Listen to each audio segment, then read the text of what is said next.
할렐루야. 네, 오늘 우리는 열왕기하 7장을 함께 읽었습니다. 오늘 말씀을 통해서 또 깨닫는 은혜와 또 응답받는 축복이 넘쳐나게 되시기를 바랍니다. 북이스라엘은 지금 아주 극한의 위기에 놓여 있습니다. 아람 왕 베하닷이 온 군대를 모아서 북이스라엘을 침공해 들어왔고, 북이스라엘에 아마도 내려오는 사이에 중요 성읍들이 함락되고 이제 수도인 사마리아 성이 포위되어서 외부와 연결이 끊어진 지 벌써 오래되었습니다. 시간이 길어지면서 성 안은 먹을 것이 떨어져서 사람들이 아주 고통을 받습니다. 심지어는 굶어서 죽어가는 삶까지 발생하니 성 안은 아마 극한의 굶주림으로 고통하고 있습니다. 굶주림의 시간이 이제 길어지자 이젠 사람으로서 상상할 수도 없는 일이 발생하고 말았습니다. 참 사람이 어느 시대든지 아마 사마리아 성 말고도 제가 이제 이렇게 자료를 찾아보았더니요, 그런 전쟁 기간 동안에 아주 극심한 그런 기아, 굶주림이 찾아오면은 지금 이런 사건들이 제법 꽤 많이 있었더라고요. 어떤 사건이냐면은 부모가 자기 자식, 그것도 어린 자녀를 잡아먹는 참혹한 일까지 발생하였고, 그곳에는 소망이란 정말 단 1%도 남아있지 않는 그런 살아있는 그런 생지옥이 되어 있었습니다. 그렇지 않겠습니까? 자녀를 잡아서 이렇게 먹어야 할, 그러니까 식인을 해야 되는 상황을 이제 이 사마리아는 더 극한의 상황이기 때문에 아마도 이런 일이 있었던 것 같은데요. 이렇게 좀 전쟁사라든지 이런 데를 찾아보면은 이제 죽은 사람들을 이제 이렇게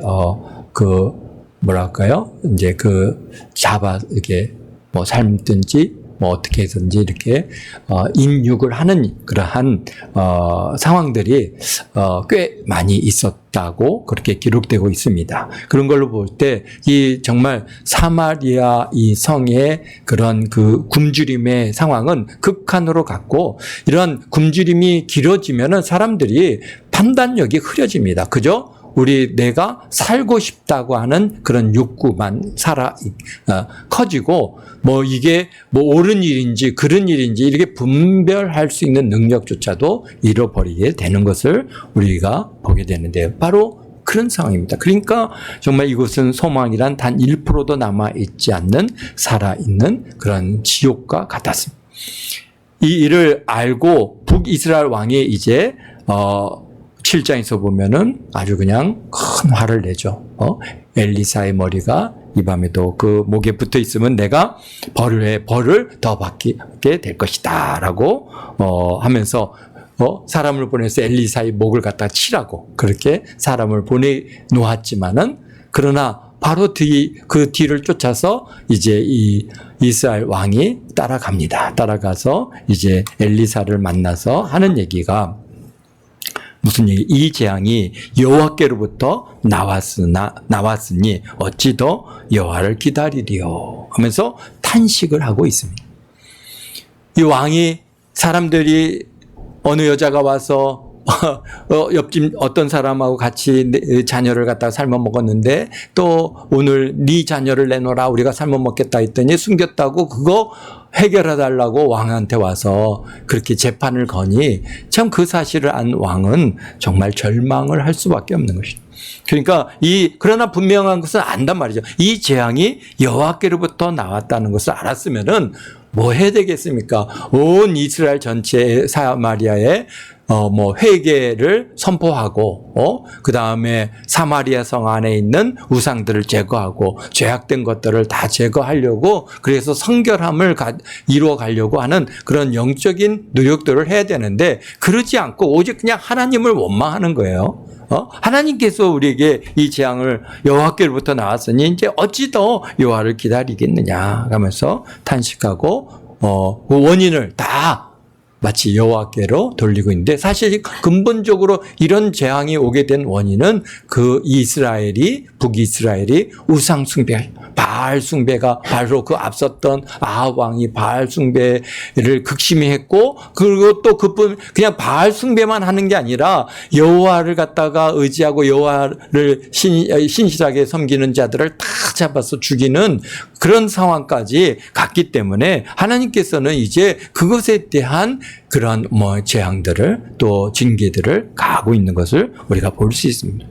그래서 이때 하나님의 사람 엘리사가 전 말도 안 되는 선포를 갖다가 오늘 7장 1절에 이렇게 말합니다. 엘리사가 이르되 여호와의 말씀을 들을지어다. 우리 인간이 다 완전 절망하고 있고 정말 이스라엘 왕도 이제는 더 어떻게 우리가 할 수 없다. 언제까지 기다리겠느냐라고 할 때 엘리사가 여호와의 말씀이 들을지어다. 여호와께서 이르시되 내일 이맘때 사마리아 성문에서 고운 밀가루 한 스아를 한 세겔로 매매하고 보리 두 수아를 한 세겔로 매매하리라 하셨느니라. 그러니까 이거 무슨 말씀입니까? 내일 이맘때 고운 밀가루를 갖다가 고운 밀가루 한 스아를 한 세겔에 너희들이 먹을 것이다 그런 것도 아니고 뭐라는 거예요? 매매한다 그런 거예요. 판매가 된다는 거죠. 그리고 보리도 두 수아에 한 세겔에 서로 팔고 사고 하는 그런 매매가, 이게 정상적인 거래가 이루어진다라고 얘기하는 겁니다. 그러니까 이런 지금 막 굶어 죽고 있는데 이제 시장이 열려서 마음껏 사람들이 매매할 정도가 된다면은 어떻다니까 여유로운 그런 곡식이 있어야 가능한 것이죠. 그러니까 앞으로 이렇게 정상적으로 매매 거래가 이루어질 거다라고 얘기하니 그게 믿어집니까? 그것도 한 달 후에, 두 달 후에도 아니고 내일 이맘때. 내일 이맘. 하나님께서는요, 정말 우리가 이 극한의 상황에 놓여 있을 때 하나님께서 오늘 우리에게 말씀하시는 것은 무슨 말씀하시냐? 내일 이맘때. 이 일을 이루어 가시겠다. 당장 지금 양식이 없어서 지금 나귀 머리 먹을 수도 없는 거예요. 쉽게 얘기해서 잘 먹을 수도 없는 그런 나귀의 머리 하나가 180만 원 정도에 판매가 되고 있고, 생각해 보십시오. 비둘기똥 약간 소량의 비둘기똥을 얼마에 판다고요? 11만 원에 지금 팔리고 있으니 이게 돈 있는 사람들은 그래도 비둘기똥이라도 사 먹겠지만은 돈 없는 사람은 정말 이거 굶어 죽는 거죠. 오직 했으면 생각해 보십시오. 여러분들 비둘기 똥 먹겠습니까? 지금 비둘기들이 날아다니면서 똥 싸는 것들이 있는데 그거 모아가지고 판다는 거예요. 근데 그게 얼마예요? 11만 원이라는 거예요. 그러니까 참 돈 없는 사람들은 굶주려 죽어가면서 결국 어디까지 갔습니까? 아이를 잡아 먹는 판국에 이르렀는데, 근데 앞으로 내일 이맘때 앞으로 24시간 안에 밀가루 5kg에 얼마라는 거예요? 2만 원. 그러니까 한 스아가 한 5kg 정도 된 거예요. 그것이 한 세겔이면은 대략 일상적으로 거래 금액으로 보면 한 2만 원 정도 되는 거예요. 근데 보리 10kg에 2만 원. 정말 정상적인 시장 가격으로 돌아가서 먹을 것이 넘치게 될 거라고 지금 말씀하고 계십니다. 그러니 왕의 곁에 있어서 왕이 그의 손을 의지하는 한 장관이 아주 코 웃음을 칩니다. 그죠? 그러니까 이게 생각해 보십시오. 이게 가능한 일입니까? 그러니까 뭐라고요? 하나님께서 하늘의 창을 갖다가 내신들 어찌 그런 일이 있으리요? 어찌 그런 일이 있겠습니까? 무슨 말입니까? 하나님께서 하늘에 창을 내어가지고 곡식을 갖다가 쏟아 붓는다 한들 어찌 이런 일이 일어날 수 있겠느냐? 그러니까 전적으로 하나님의 그러한 능력을 의심하는 거죠. 우리가 일상적으로 참 우리가 이런 상황에 놓였을 때 누가 와서 이렇게 막 다 굶주려 죽고 있는데 내년도 아니고 내일 이맘때, 정말 우리가 먹을 것이 넘치게 하나님께서 여러분에게 주실 겁니다. 그렇게 얘기하면은 그 믿어지겠습니까? 그러니까 사람들은요, 자기 경험과 그 다음에 세상의 데이터를 갖다가, 데이터로 하나님의 능력을, 완전히 비웃어 버리고 마는 것이에요. 야, 그게 말이나 되는 소리냐? 또 그렇지 않겠습니까? 우리 아브라함이 정말 이게 99세고 정말 그다음에 사라가 89세고 이미 할머니 할아버지 그냥 그런 사람들에게 내년 이맘때 내가 아기를 갖겠다. 라고 얘기했을 때 할렐루야, 아멘, 믿습니다. 그럴 수 있는 사람이 몇이나 있겠습니까? 이게 말이 됩니까? 이미 경수가 다 끝났는데, 이제는 내가, 자녀를 가질 수 있는 그런 상황이 아닌데, 어떻게 그런 일이 있겠습니까? 하면서 사실 살아도 웃었다가 얘기했습니다. 그러니까, 그런데 일이 이루어졌습니까? 안 이루어졌습니까? 이루어졌죠. 하나님께서 하시는 말씀은 그 말씀 그대로 이루시는, 성취하시는 능력이 하나님의 말씀. 누가 지금 말씀하십니까? 비록 이 엘리사라고 하는 그러한 선지자를 통해서 하시는 말씀이지만 친히 하나님께서 엘리사를 통해서 주시는 말씀이, 그러기에 하나님, 그러니까 어떤 선지자가 와서 내년에 이런 일이 있겠다, 또는 내일 이맘때 이런 일이 있겠다 얘기할 때 그것이 정말 우리 같은 사람들은 그게 그렇다고 해서 아니 그거 어떻게 그런 일이 있을 수 있어요? 라고 얘기도 못하고 그렇다고 또 믿어지지도 않고 막 이런 상황에 헤맬 때 하나님께서 이게 그러니까 무슨 문제냐면요, 엘리사와 같은 이게 신실한 자들이 와서 얘기할 때는 아멘이죠. 그런데 이게 뭡니까? 이단이나 거짓된 영들을 가지고 있는 사람들이 와서 여호와의 이름으로 이런 얘기들을 할 때 그것이 성취됨도 없고 그것이 증언함도 없으면 그것은 다 자기가 자기 뜻에 따라서 자기 생각으로 얘기하니까 그런 자들은 정말 다 뭐라 그러니까 무서워하지 말고 두려워하지 말고 다 그냥 물리치라라고 말씀하시는가. 지금 엘리사의 말씀도 그대로 성취가 안 됐다면은 이거는 하나님의 말씀이 아닌 것이죠. 그것도 100%입니다. 이게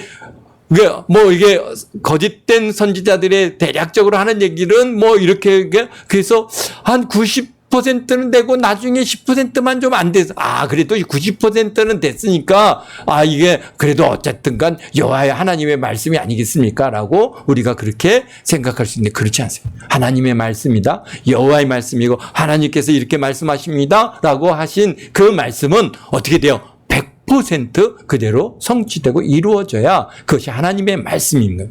우리인데 오늘 이 시대에 살아가는 많은 우리를 현혹하고 우리를 갖다 미혹하는 영들이 앞에서는 조금 맞는 것 같은 얘기를 하지만은 뒤에서 엉뚱한 이런 말도 안 되는 얘기를 통해서 사람들을 미혹하고 있습니다.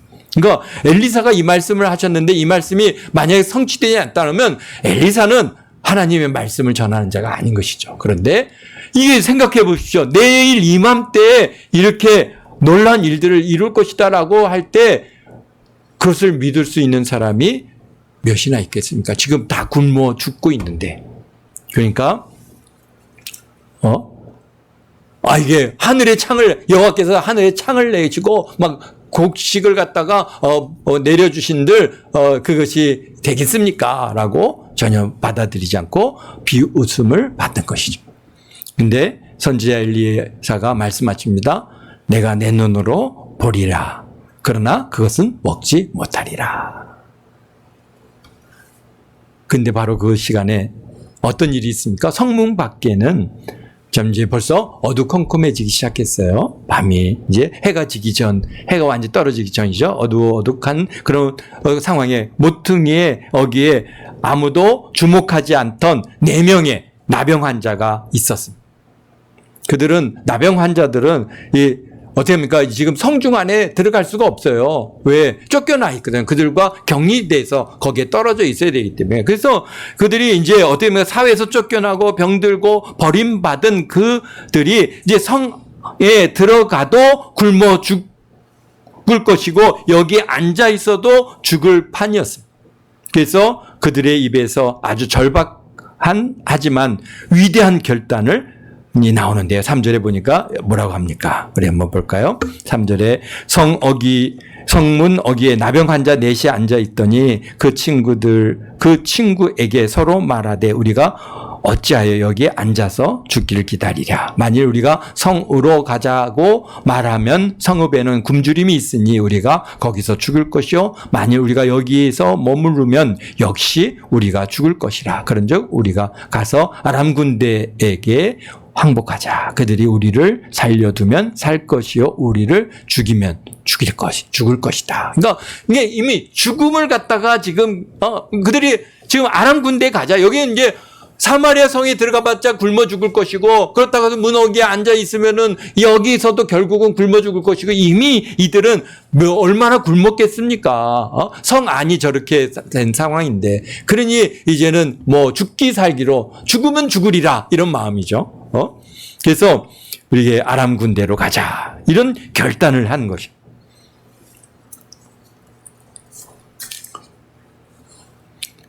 참 여러분 이게 역설적이지 않습니까? 성 안에는 힘이 있고 똑똑한 장관이 앉아서 하나님의 능력을 비웃고 불신하고 있을 때 성 밖에서 가장 약하고 소외된 나병 환자들은 죽음을 무릅쓰고 믿음의 발걸음을 내딛기 시작했습니다. 그들이 터덜터덜 아람 진영으로 걸어갈 때 하나님께서 어떤 일을 행하셨습니까?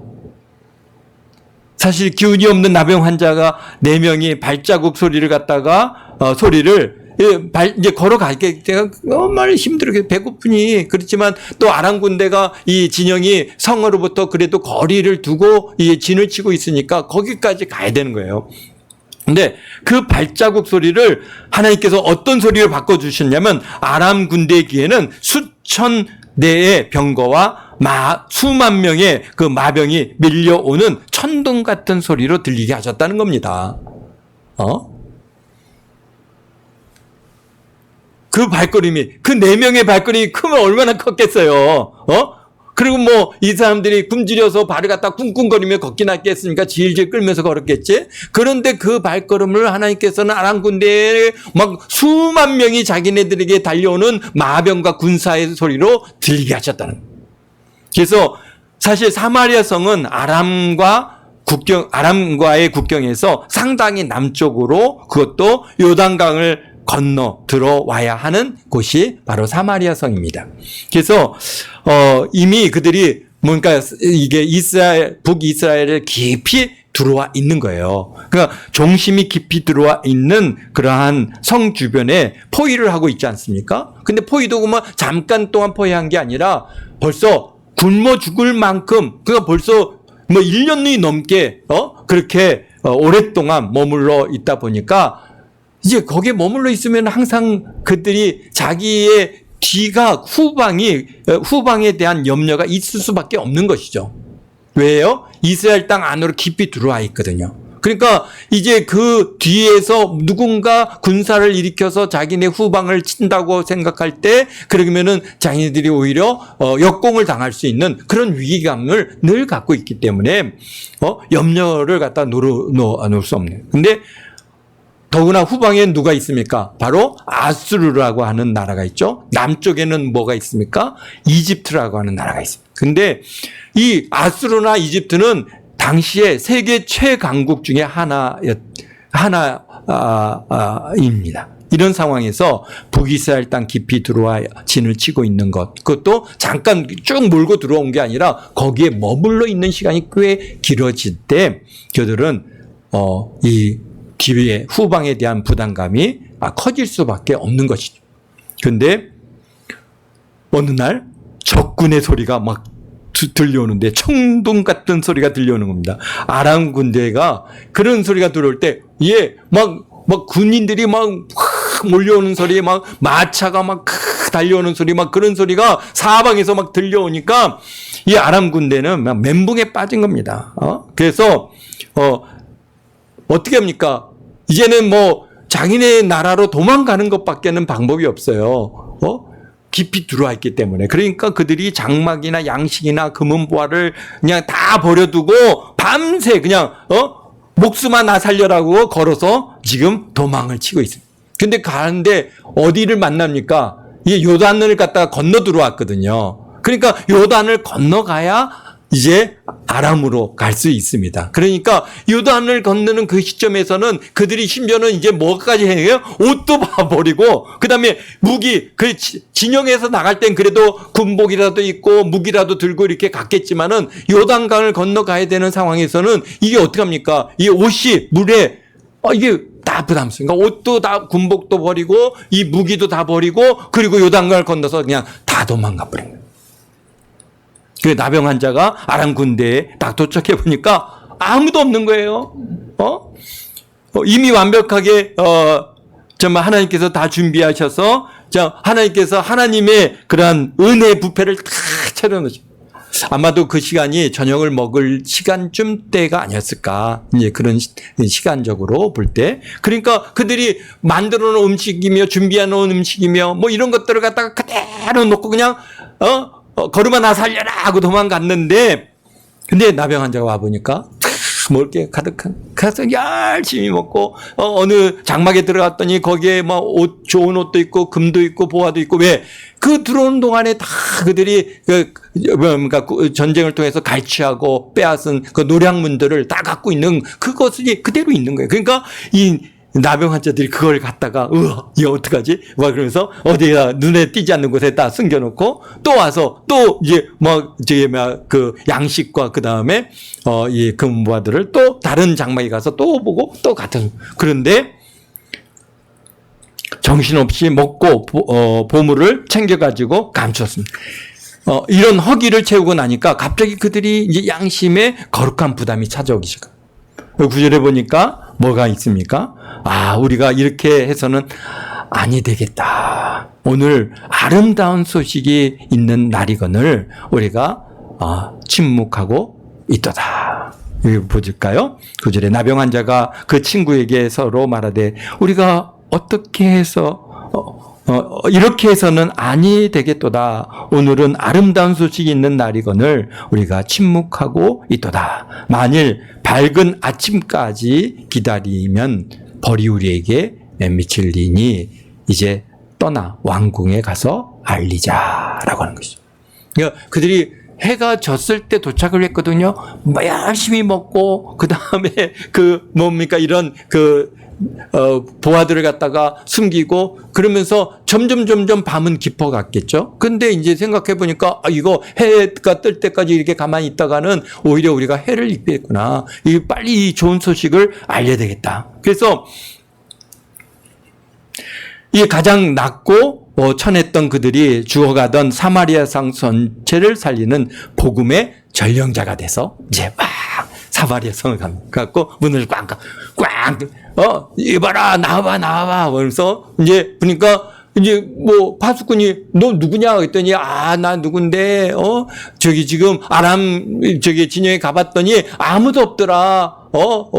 빨리 가서 좀 거기를 갔다가 이 소식을 왕에게 좀 전해주시오라고 그렇게 아마도 얘기했을 겁니다. 그러니까 이제 파수꾼이 어디 갑니까? 이제 왕에게 가서 왕에게 이제 그걸 알리는데 왕이 이게 밤이 깊었거든요. 그러니까 잠들어 있다가 이 잠자리에서 일어나서 이 얘기를 들었습니다. 그랬더니 이게 무슨 얘기냐?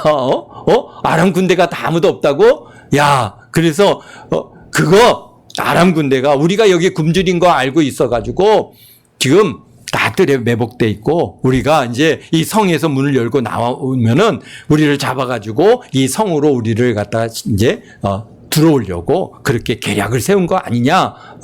그거 믿을 수가 없다 이런 것이죠. 그랬더니 여기에 이제 신하 중에 한 사람이 이것도 왕이시오. 어쨌든가 좀 전령을 보내서 좀 확인해 보십시오. 근데 전령을 보내려 했더니 뭐 있어야죠. 그랬더니 우리 말이 그래도 5마리는 좀 남아 있습니다.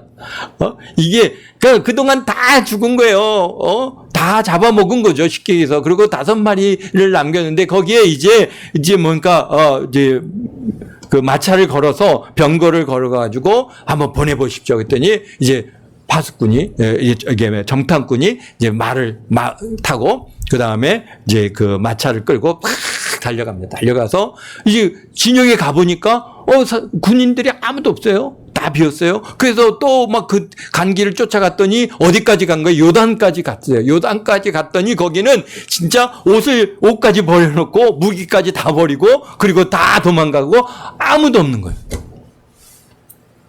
그래서 돌아와서 그것을 갖다가 왕에게 보고하니까 백성들이 그 소식을 들었죠.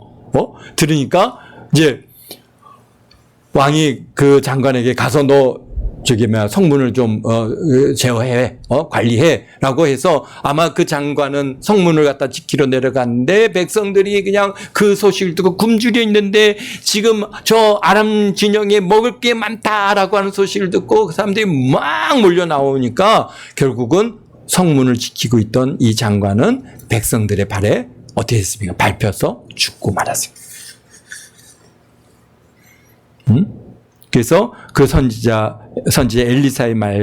엘리사의 말씀대로 성문에 양식이 가득 산더미처럼 쌓였고 결국은 밀가루 5kg에 2만 원, 보리가루 10kg에 2만 원에 팔리는 하나님의 말씀이 한치도 오차 없이 그대로 성취되었습니다. 그래서 참 내일 이맘때 그대로 이루어진 것입니다. 그러나 하나님의 능력을 의심하던 비웃던 그 장관은 성문을 지키다가 밀려드는 백성의 발에 밟혔고 그 양식은 눈으로 보면서도 단 한 입도 먹지 못하고 죽고 말았습니다. 하나님의 말씀은 그대로 이루어졌습니다. 오늘 이 말씀에서 우리에게 주시는 메시지가 뭐가 있습니까? 바로 우리에게 열왕기하 7장을 통해서 하나님께서 우리에게 이렇게 묻습니다. 우리는 혹시 왕의 장관처럼 살고 있지는 않는가라는 것이죠. 내 환경이 이런데 하나님께서 뭐 어떻게 하시겠느냐? 그러니까 내 이성과 경험의 틀 안에서 하나님의 전능하심을 가둬두고 있지는 않습니까? 뭐 하나님이신들 뭐 이게 뭐 변할 수 있겠는가? 뭐 우리가 그렇게 참 우리가 하나님께서 우리에게 큰 복을 이루어 주시고 우리에게 앞길을 책임져 주시고 우리를 갖다가 선한 길로 의의 길로 이끌어 주신다고 하는 그런 우리 신앙의 고백을 늘 하면서도 이게 그거는 안 되지. 그렇게 그런 일은 있을 수가 없어라고 하면서 하나님의 능력을 제한하고 있지도 않는지. 우리가 이런 장관과 같은 모습으로 살고 있지 않는지 우리가 우리 자신을 자꾸 돌아볼 필요가 있습니다. 그래서 하나님께서는 인간의 계산이 끝난 자리에서 역사를 시작하시는 분이시다라고 하는 겁니다. 그리고 그래서 우리가 이제는 저는 아무것도 할 수 없습니다라고 그렇게 모든 것들을 내려놓았을 때 내일 이맘때 하나님께서 그 일을 이루시겠다라고 말씀하고 계시는 것입니다. 그래서 또 둘째로 가만히 앉아 죽기를 기다리지 말고 발을 내디디라라고 말씀하고 계십니다. 나병 환자처럼 비록 기운 없는 발걸음이라도 오늘 하나님을 향해 은혜를 향해 한 걸음을 내디딜 때 하나님께서 그 발자국 소리를 대군의 소리로 바꾸어 역사하시는 그런 하나님이시다고 하는 거예요. 여러분들이 정말 지금의 상황이 도저히 어찌할 바를 몰라서 그냥 우리가 낙심해서 좌절하고 그 자리에 앉아있지 마시고 하나님께서 여러분 앞에 좋은 것들을 예비해 놓으신 줄 믿고 우리 여러분의 발걸음을 옮겨 가실 때 우리 하나님께서는 그 길을 형통한 길로 의의 길로 이끌어 가시는 줄 믿습니다. 또 셋째로 은혜를 경험했다면 침묵하지 말라라고 말씀하고 계십니다. 우리는 이미 십자가의 은혜를 배불리 먹은 우리들입니다. 하지만 지금도 인생의 기근과 영적인 목마름으로 죽어가는 이웃에게 가족에게 복음의 십자가의 은혜를 또 복음을 우리가 전하라라고 하시는 것이죠. 그래서 예수 그리스도의 은혜를 전하게 되시기를 바랍니다. 우리 주변에 얼마나 많이 있습니까? 다들 그들은 뭐 나는 부자다, 나는 배부르다 얘기하지만 실질적으로 그들은 뭐 굶주리고 헐벗고 참 그러한 사람들입니다. 그들에게 여러분의 복음을 전하는 우리 이게 4명의 나병 환자처럼 이 좋은 소식을, 이 아름다운 소식을 우리가 그냥 가만히 우리만 갖고 있으면은 우리에게 해가 임할 것이다라고 하는 두려움을 가지고 그 발걸음을 옮겨서 그 복음을, 좋은 소식을 전한 것 같이 오늘 참 이 나병 환자의 고백이 오늘 저와 여러분의 고백이 되기를 원합니다. 내가 맛본 하나님의 은혜와 구원의 기쁜 소식을 나 혼자만 움켜쥐지 말고 주위에 지치고 낙심한 이들에게 전하는 그런 복의 통로가 되시기를 예수님의 이름으로 축원드립니다. 축원드립니다. 아멘. 기도하겠습니다. 사랑의 예수님,